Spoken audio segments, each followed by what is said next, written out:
एकादशी का व्रत हिंदू धर्म में अत्यंत पवित्र माना जाता है और ये भगवान विष्णु को समर्पित होता है। इस दिन चावल न खाने की परंपरा के पीछे धार्मिक मान्यता, कथा और थोड़ी व्यवहारिक सोच तीनों जुड़ी हुई हैं।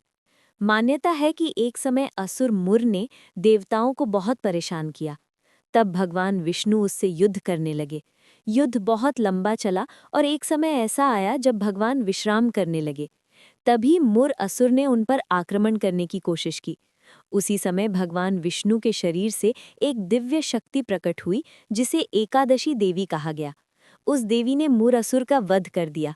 जब भगवान जागे तो उन्होंने उस देवी को वरदान दिया कि जिस दिन वो प्रकट हुई उस दिन जो भी भक्त व्रत करेगा उसके सभी पाप नष्ट होंगे और उसे मोक्ष मिलेगा। अब चावल न खाने की परंपरा का कारण समझो। धार्मिक मान्यता के अनुसार एकादशी के दिन अन्न, विशेष रूप से चावल में सूक्ष्म जीव या पाप ऊर्जा का वास माना जाता है। कहा जाता है कि इस दिन चावल खाने से व्रत का फल कम हो जाता है और मन की शुद्धि नहीं हो पाती। इसलिए लोग इस दिन फल, दूध, साबूदाना, सिंघाड़ा आदि का सेवन करते हैं। एक और मान्यता ये भी है कि चावल जल तत्व से जुड़ा होता है और शरीर में आलस्य बढ़ाता है, जबकि व्रत का उद्देश्य मन और शरीर को नियंत्रित करके भक्ति में लगाना होता है। इसलिए चावल से परहेज किया जाता है। अब बात उस कहानी की जिसमें किस भगवान को उल्टा लटकाया गया था। सच ये है कि शास्त्रों या प्रामाणिक पुराणों में ऐसा कोई प्रमाण नहीं मिलता कि किसी भगवान को वास्तव में उल्टा लटकाया गया हो। कई लोक कथाएं और अफवाहें प्रचलित हैं जिनमें अलग अलग जगहों पर ऐसी बातें कही जाती हैं, लेकिन वे प्रामाणिक नहीं मानी जाती।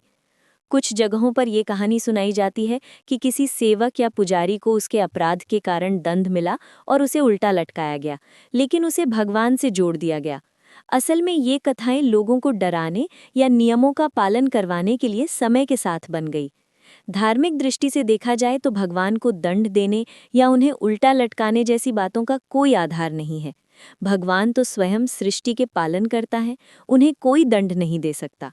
हाँ, ये जरूर है कि कई कथाओं में भगवान अपने भक्तों को शिक्षा देने के लिए लीला करते हैं जिससे लोग सही रास्ते पर चलें। इसलिए सच्चाई यही है कि एकादशी के दिन चावल न खाने की परंपरा भगवान विष्णु और एकादशी देवी की कथा से जुड़ी है और इसका उद्देश्य शरीर और मन को शुद्ध रखना है। और जहाँ तक उल्टा लटकाने वाली बात है, वो कोई प्रामाणिक धार्मिक तथ्य नहीं बल्कि लोक कथाओं या गलत धारणाओं का हिस्सा है। इस दिन का असली संदेश ये है कि इंसान अपने इंद्रियों पर नियंत्रण रखे, सादा भोजन करे और पूरे मन से भगवान की भक्ति में लगा रहे। यही एकादशी का सच्चा महत्व है।